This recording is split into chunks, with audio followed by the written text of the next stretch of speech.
Inter মায়ামির match মানেই ক্যামেরার সবগুলো চোখ শুধুই লিওনেল মেসির দিকে। নতুন ফরম্যাটের ফিফা ক্লাব বিশ্বকাপের শুরুটায় মিশরের ক্লাব আল আহলির সঙ্গে প্রত্যাশিত পারফর্ম করতে পারেননি, দলও পায়নি জয়। প্রথমবারের মতো ফিফা ক্লাব বিশ্বকাপ অভিযান ড্রয়ে শুরু হওয়ায় নিজেদের খুঁজে পেতে মরিয়া হয়েছিল মেসি সুয়ারেজরা। আটালান্টায় এবার তাদের সামনে পর্তুগিজ ক্লাব পোর্তো। তবে শুরুটা এবারও ভালো হয়নি মাসচেরানোর দলের। মাত্র ৮ মিনিটে গোল হজম করে বসে মায়ামি। পোর্তোর জোয়াও মারিওকে ডিফেন্ডার অ্যালেন ফাউল করলে পেনাল্টি পায় তারা, সেটাই কাজে লাগিয়ে গোল করেন সামু ওমরদিওন।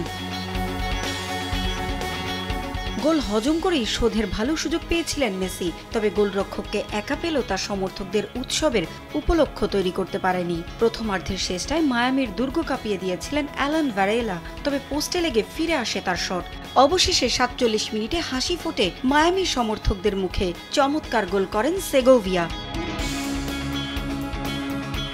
৫৪ মিনিটে আটালান্টায় আসে সেই মাহেন্দ্র খন, যে ক্ষণের আশায় পকেটের টাকা খরচ করে ক্লাব বিশ্বকাপের টিকিট কাটেন সমর্থকরা। পর্তুগিজ মিডফিল্ডার রদ্রিগো মোরা ফাউল করলে ফ্রি কিক পায় মায়ামি, সেটা লুফে নিয়ে চোখ জুড়ানো গোল করেন লিওনেল মেসি। আশা জাগিয়েও আর গোল শোধ করতে পারেনি পোর্তো। দারুণ জয়ে টিকে রইল ইন্টার মায়ামির নকআউটের আশা।